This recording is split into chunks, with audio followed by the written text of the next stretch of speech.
अगर कोई अपना भला चाहता है उसे चाहे जिसको खुदा चाहता है।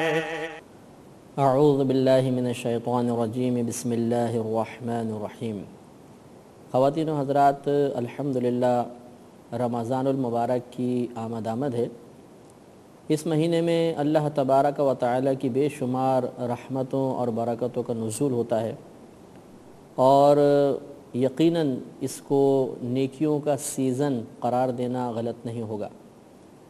रमज़ान की आमद के साथ ही अल्लाह तबारक व तआला की रहमत के खुसूसी दरवाज़े खुल जाते हैं। हर इंसान को चाहिए कि अल्लाह ताला की रहमत को हासिल करने के लिए खुसूसी तौर पर ज़हन बनाए। ये वो मुबारक महीना है कि अगर हम इसकी कदर करने में कामयाब हो गए तो मैदान महशर में अल्लाह तबारक व तआला की अता से यही महीना हमारी शफ़ाअत करेगा। चुनाचे इमाम अहमद बिन हम्बल रज़ी अल्लाह तआला अन्हो अपनी हदीस की किताब मुस्नद इमाम अहमद बिन हम्बल में यह हदीस पाक हज़रत अब्दुल्ला इब्न उमर रज़ी अल्लाह तआला अन्हुमा से रिवायत करते हैं कि नबी करीम सल्लल्लाहु अलैहि वसल्लम ने इरशाद फरमाया कि बरोज़ क़यामत रमज़ान और क़ुरआन ये अल्लाह तबारक व तआला की बारगाह में हाज़िर होंगे। जिस शख्स ने रमज़ान के रोज़े रखे होंगे और रातों में उठकर यानी तरावी वग़ैरह में क़ुरान अज़ीम की तिलावत की होगी तो ये रमज़ान अल्लाह की बारगाह में अर्ज़ करेगा कि या रब्बे करीम, मैंने इस बंदे को दिन में खाने पीने और दीगर ख्वाहिशात की तकमील से रोके रखा।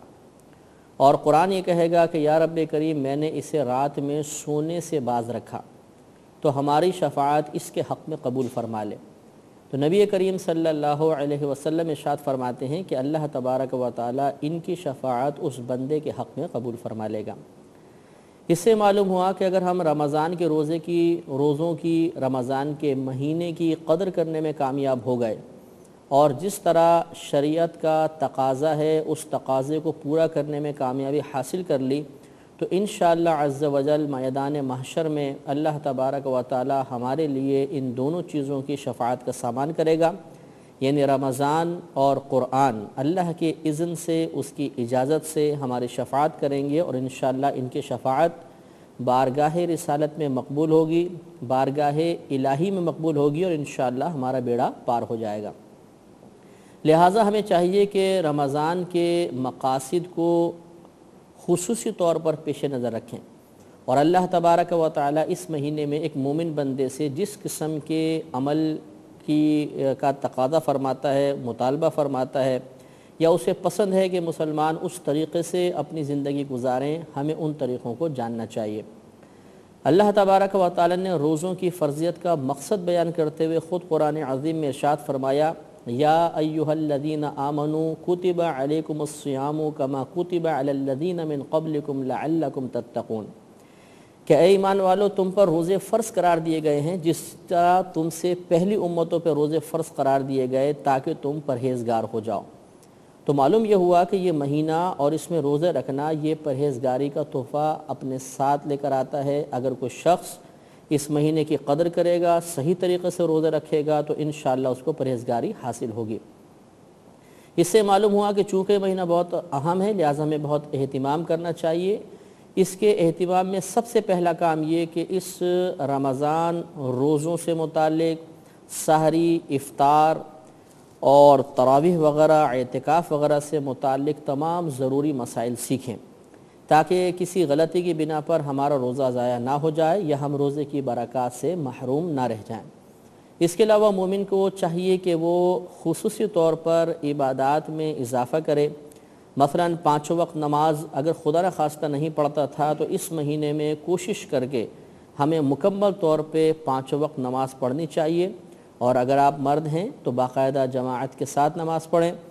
तरावी भी हमें बाकायदा अदा करनी चाहिए। इसके मसाइल इंशाअल्लाह हम आपकी खिदमत में तफसीलन अर्ज़ करेंगे। बहरहाल तरावी हर मर्द और औरत के लिए सुन्नत मुअक्कदा है जिसका तर्क जायज़ नहीं है, लिहाजा तरावी भी पढ़नी चाहिए। इसके अलावा साबिक़ा ज़िंदगी में अगर खुदा न खास्ता कुछ नमाज़ें क़ज़ा हुई थी तो कोशिश करके रमज़ान में उन नमाज़ों को अदा करें, क्योंकि रमज़ान में एक फ़र्ज़ की अदायगी 70 फ़राइज़ के बराबर है। لہٰذا اگر قضا نمازیں ہم ادا کریں گے، فرض ادا ہوں گے، تو انشاءاللہ ہر فرض کا ہمیں ثواب 70 گنا حاصل ہوگا۔ اس کے علاوہ کوشش یہ کرنی چاہیے کہ اگر سابقہ زندگی میں یعنی رمضان سے پہلے ہمارا روٹین خدا نخواستہ کچھ غلط قسم کی عادتوں کا تھا، تو کم از کم رمضان میں ہم بریک لگائیں اور اپنے نفس کو ان خواہشات کی تکمیل سے روکیں۔ غرض یہ کہ پرہیزگاری اسی صورت میں حاصل ہوگی جب ہم اپنا ذہن بنائیں گے اور خصوصی طور پر اہتمام کریں گے۔ اگر ہم اپنا ذہن نہیں بناتے، اہتمام نہیں کرتے اور اللہ تبارک و تعالیٰ کی رضا کے مطابق اپنی زندگی کو بسر نہیں کریں گے تو رمضان گزر جائے گا، ہمیں مطلوبہ مقصد یا قرآن پاک میں بیان کردہ فائدہ ہرگز حاصل نہیں ہو سکتا۔ لہذا روزے ہمیں پورے رکھنے چاہیے اور سحری اور افطار میں کم کھانا اور حتی الامکان کم سونا اور لوگوں سے کم میل جول رکھنا، یہ انشاءاللہ پرہیزگاری کے راستے میں بے حد معاون ثابت ہوگا۔ اب ہم مسائل کی طرف آتے ہیں۔ روزے کے مسائل جاننا ہر عاقل بالغ مسلمان مرد اور عورت پر فرض ہیں۔ اگر ہم ان مسائل کو نہیں سیکھتے اور کسی خطا میں مبتلا ہوتے ہیں تو ہمارے نام اعمال میں 2 گناہ لکھے جائیں گے، ایک علم حاصل نہ کرنے کا گناہ اور دوسرا گناہ کرنے کا گناہ۔ یعنی اگر کسی چیز کا ہم نے علم حاصل نہیں کیا اور اس جہالت و کم علمی کی بنا پر ہم خطا میں مبتلا ہوئے تو یہ لا علمی ایک مستقل گناہ ہے، اور پھر اس گناہ کا ارتکاب، اس گناہ پر جرأت، اس گناہ کا فعل کرنا مزید گناہ ہوگا۔ اس طرح کم علم شخص کے نام اعمال میں 2 گناہ لکھے جاتے ہیں۔ اس سے یہ مسئلہ بھی معلوم ہو گیا کہ بعض افراد جو کہہ دیا کرتے ہیں جی ہمیں تو مسئلہ معلوم ہی نہیں تھا، خطا ہو گئی تو اللہ تعالیٰ معاف فرمائے گا۔ تو بے شک اللہ تعالیٰ معاف فرمانے پر قادر ہے، لیکن وہی رب کریم گرفت بھی تو فرماتا ہے۔ لہذا اس نے ہمیں حکم دیا فَاسْأَلُوا أَهْلَ الذِّكْرِ إِن كُنتُمْ لَا تَعْلَمُونَ، اگر تم نہیں جانتے تو اہل علم سے سوال کرو۔ لہذا ہمیں روزوں سے متعلق تمام مسائل اچھی طریقے سے جاننے کی کوشش کرنی چاہیے۔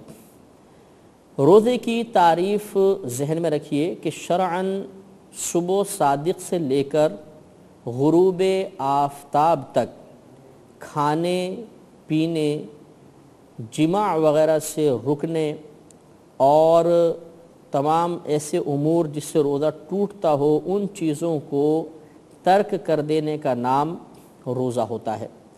یعنی ہم صبح صادق میں نیت پہلے کر لیں، نیت کے ساتھ پھر صبح سے لے کر شام تک کھانے پینے اور جماع وغیرہ سے رک جانے کا نام شریعت نے روزہ رکھا ہے۔ تو روزہ صبح صادق سے غروب آفتاب تک ہوتا ہے، اور اس دوران ہمیں ہر اس کام سے رکنا ہوگا جس سے روزہ ٹوٹتا ہے یا روزے کی برکات میں کمی آتی ہے۔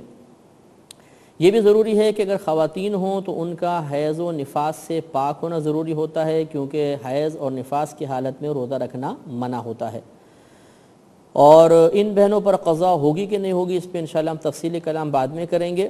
اب روزے کے درجات کے بارے میں بھی سماعت فرمائیں کہ روزے کے 3 درجے ہوتے ہیں، ایک عوام کا روزہ، ایک خاص لوگوں کا روزہ اور ایک خاص الخاص لوگوں کا روزہ۔